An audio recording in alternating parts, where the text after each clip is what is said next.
Bonjour à tous et bienvenue dans cette nouvelle vidéo. Ça faisait un moment que je n'avais rien publié, mais c'est parce que j'avais des soucis personnels. Donc là je reviens avec un petit carnet que j'ai acheté à Action et je suis en train de ponctuellement donner des cours à des enfants. Donc tout ça, ce sont des projets qu'on fait ensemble, des petits cours pour leur apprendre à dessiner ceci ou cela avec différentes techniques. Et cet exemple que je vais vous présenter aujourd'hui pour faire une fleur à l'acrylique, c'est quelque chose que je vais leur apprendre également. Donc je me suis dit, autant le partager avec d'autres personnes. Donc généralement les exemples que je trouve sont souvent publiés sur Pinterest et après j'essaye de me l'approprier à ma façon, d'essayer de le faire d'une autre façon pour pas que ça soit vraiment que du copier-coller.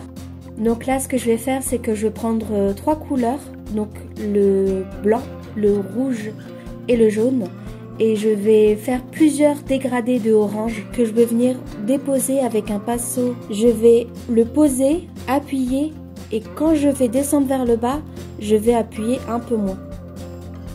Comme les fleurs en chrysanthème, les pomponnettes. Et à chaque fois que je fais une pétale, je vais changer de nuance de orange. Donc on commence vers le haut, puis on redescend vers le bas.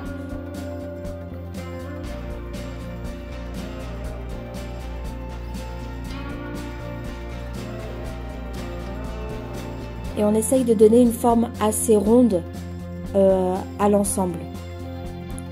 Ensuite, je vais prendre du jaune et du bleu pour faire du vert, afin de faire la tige. Et je décide de faire la feuille avec un pinceau carré. Donc sur le côté droit, je vais mettre du jaune avec un peu de blanc. Et du côté gauche, je vais mettre le vert. Et en fait, il faut juste faire des va-et-vient et ça va permettre d'avoir ce dégradé de couleurs sur le pinceau en une seule fois.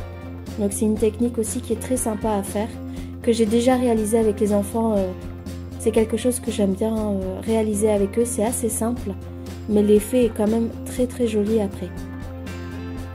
Et du coup je décide de faire une autre fleur en essayant de coller cette fois un peu plus les pétales entre elles.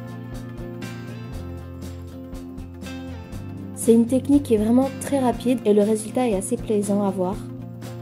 Voilà, j'espère que ça vous sera utile. N'hésitez pas à laisser un petit commentaire, à vous abonner et puis je vous dis à bientôt pour une prochaine vidéo.